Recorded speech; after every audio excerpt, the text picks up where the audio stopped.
Olá, meu amigo corretor, minha amiga corretora. Antes de mais nada, eu vou pedir para você deixar o like lá no fim, gostando do nosso vídeo.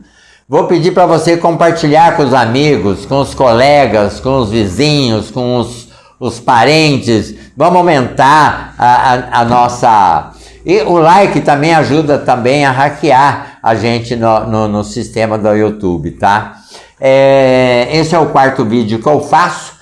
E quem tiver interessado e só estiver assistindo esse, por exemplo, na primeira semana de abril, eu falei para vocês sobre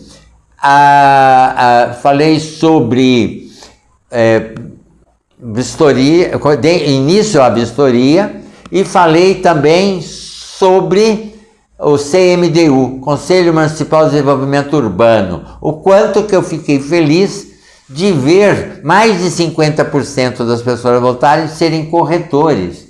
Volta lá na primeira semana de abril. Na segunda semana, 2 semanas atrás, nós falamos sobre a primeira parte, sobre vistoria e início de inspeção predial. E nesse último vídeo, anterior a esse, falamos a parte 2 da inspeção predial, a necessidade que existe e a falta ainda que nós não praticamos, né?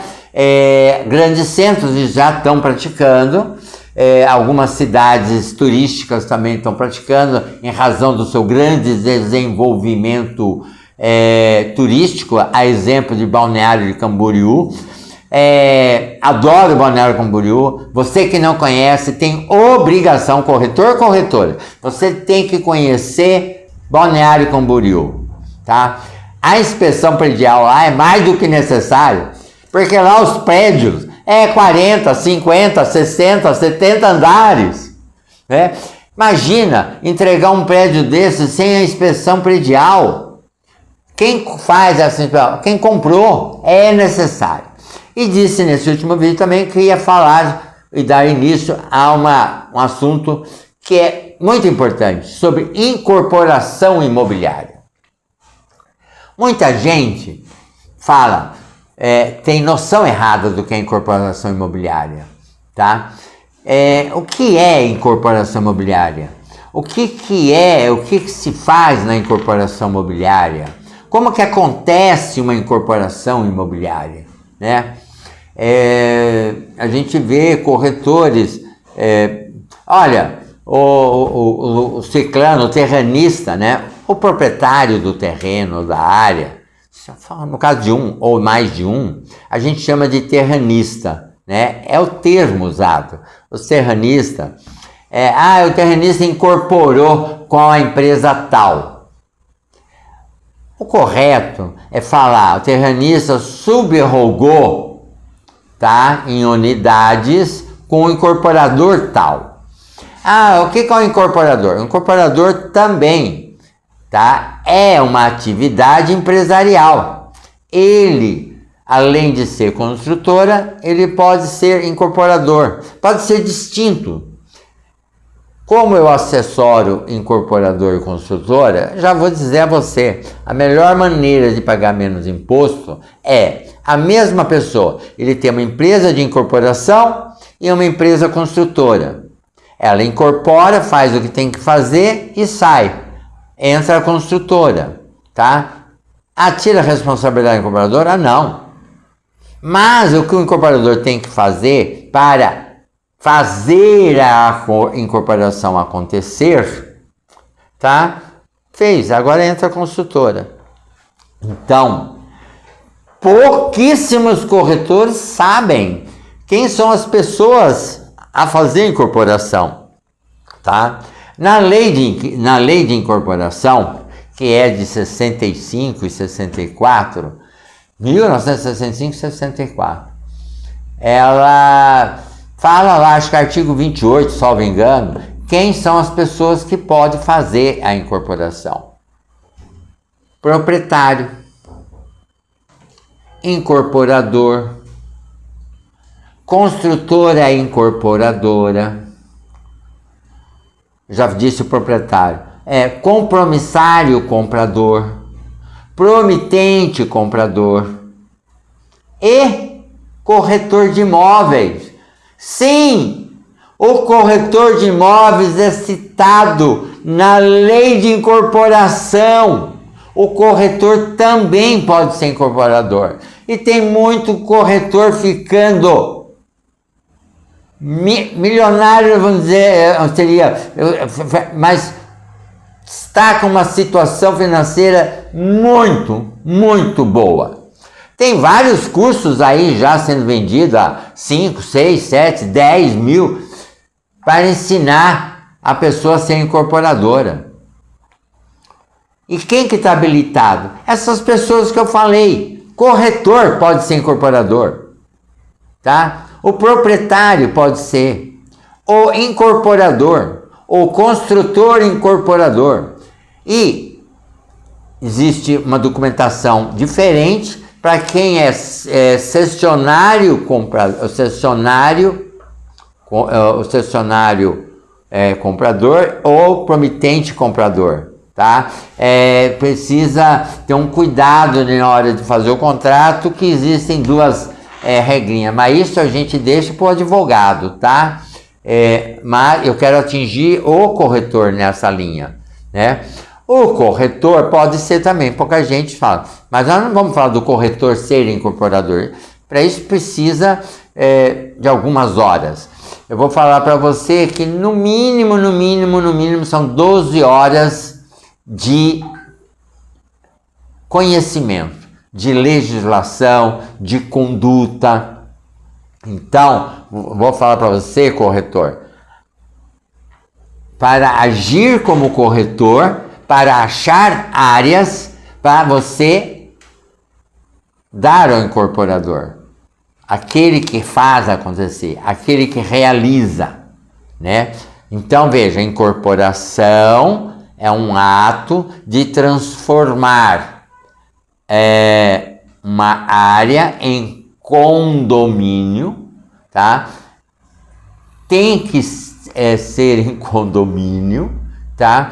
Tem que seguir todos os artigos da lei e tem uma série de detalhes, né? Por exemplo, o artigo 32 tem a documentação necessária para fazer uma incorporação. Está toda no artigo 32. Ela começa lá com o índice A, B, C, D, E, F, G, H, I, J, K, L, M, N, O, P. Só isso que precisa de documento. Em alguns documentos, se tem sócio, então é mais documento ainda. Agora, veja, além desses documentos, ainda tem as declarações. Que tipo de declaração? Por exemplo, quando a incorporação feita com AP. O que é AP? Né? Vou falar para o fim, hein? Só para deixar suspenso. Aí você me assistir até o fim para me falar o que é AP. Já com 10 minutos? Pô, para! Deus me livre, eu não tenho tempo para falar, eu falo demais aqui, não dou conta do recado. Então veja só. O que é AP? A afetação de patrimônio é uma das formas que o incorporador pode. Ele tem que optar, na hora que ele faz a incorporação, ele tem que optar, tá? Mas não quero entrar nessa seara, isso é um curso próprio para isso, tá? Eu quero ensinar você, corretor, que assim, você tem um mercado com poucos profissionais que trabalham, que é achar áreas que seja de interesse para os construtores, incorporadores. Ora, você pode ganhar, tá? Na negociação desta área, e depois pode ganhar também para vender. Se você tiver um corpo legal, se você tiver uma equipe bacana, né? Ou pode se associar a alguém que tenha a expertise de vender lançamento, né? Então veja, corretor, São Paulo, por exemplo, não se tem mais área. Aí os corretores ficam tentando encontrar onde dá para juntar 6, 7, 8 casas, área suficiente para ter atender taxa de ocupação e coeficiente de aproveitamento. E aí, corretor, eu tenho um monte de vídeo para trás falando que é TO e CA, taxa de ocupação e coeficiente de aproveitamento, tá? Então você tem que saber isso, porque a primeira coisa que o incorporador vai ficar é o seguinte: quanto que eu posso ocupar? Quanto que eu posso construir? Quantos andares eu posso fazer? Quantas unidades dá para me fazer? Qual é o meu VGV que eu vou alcançar? Falei a palavra que corretor gosta. VGV. Ah, o meu VGV. Ah, o meu VGV.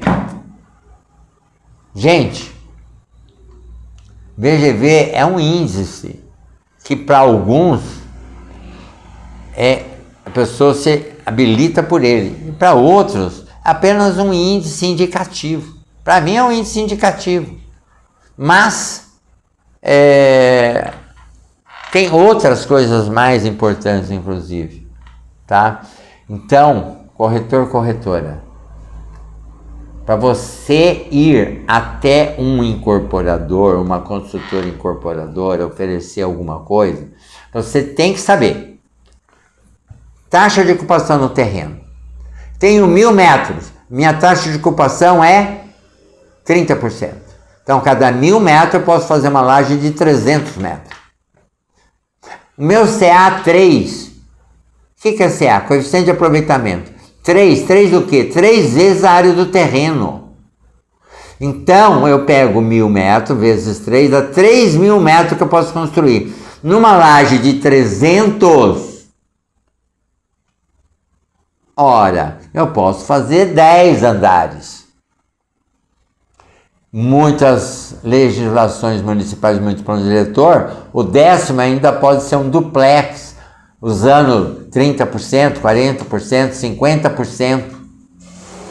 Ok? Então, 10 andares. 300 metros dá para fazer 4 apartamentos por andar? Claro que dá, 40 unidades. Dá para fazer 6 por andar? Claro que dá, 60 apartamentos. Ah, dá para fazer 8 estúdio? Claro que dá, 80 estúdio. Olha, corretor, hoje em São Paulo, 50% dos lançamentos, quase 50%, ainda não atingiu 50%, o último índice saiu agora no mês passado, está dando 48% dos lançamentos apartamentos de 1 dormitório, estúdio ou kitnet, como antigamente falava, tá? Unidades de 28 metros quadrados a 42 metros quadrados, né? 38 metros quadrados. Corretor, falei demais. Espero você no próximo vídeo. Compartilhe esse assunto com teus colegas, tá? Esse assunto pouca gente explora, pouca gente... E os cursos que existem sobre o assunto são caros. Por quê? Porque é uma atividade que dá din-din. Se você se interessou em aprender mais, liga para mim e vamos pensar num curso junto. Coloca aí mais 10 colegas juntos para a gente fazer um curso para 10 pessoas. Basta para mim ter experiência para depois jogar o online, né? Um abraço e vamos evoluir, corretor e corretora. Vamos estudar, vamos fuçar, que hoje a gente tem as ferramentas na mão. Obrigado.